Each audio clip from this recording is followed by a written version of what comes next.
We actually have an announcement to we were going to maybe wait a little bit longer on the broadcast, but Miley's actually joining Metallica. Yeah. Isn't that right? Metallica. Yes, this is, Finally found a that's singer. right. We've been looking for 40 years. We started out, that's right. We started out looking for a singer. Metallica. James wanted to play guitar, and James was singing to kind of for the first few months just to keep it going so we could get out of the house and have some fun.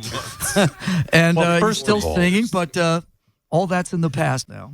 First of all, this is the new lead singer. There are so many similarities.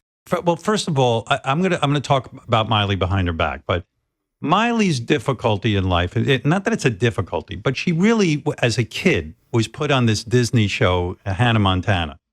And in a way, it was harder for her to prove her rock and roll credibility.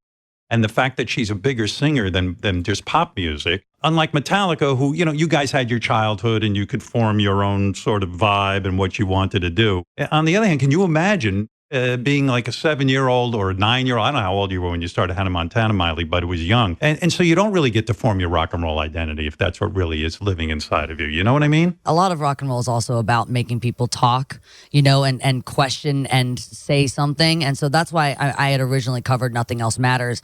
It kind of validates everything that I'm doing, which, again, I don't always search for, but it definitely feels good to know that I am, because there was a kind of rocky transitional period for sure where a lot of my fans, they feel, you kind of couldn't win. They would feel disappointed. Like by me leaving a certain identity behind, I would leave them too. But it's been kind of this journey of taking them along with me. And the way that I've been able to do that before transitioning my own music was by doing covers. Elton, I know I only have you for a few minutes. Let me just say about Miley. Can I just talk about Miley? Yeah, let's talk about Miley. Let's talk. First of all, Miley is, I say this about Miley.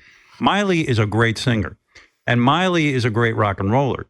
And she's gone through a lot to prove to audiences that she can really rock with the best of them. I take great joy when I look at Miley's videos.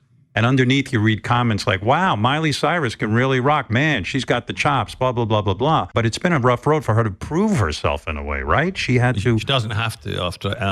She did some stuff at the Whiskey. She did Zombie. And I talked to Miley and I said, girl, when this is all over, you got to go out and get yourself a band and just fucking rock people's asses off. Because when I heard her sing Nothing Else Matters, I just couldn't believe it. That low voice that starts out.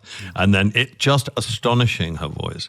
And she's probably the best rock and roll singer out there without question.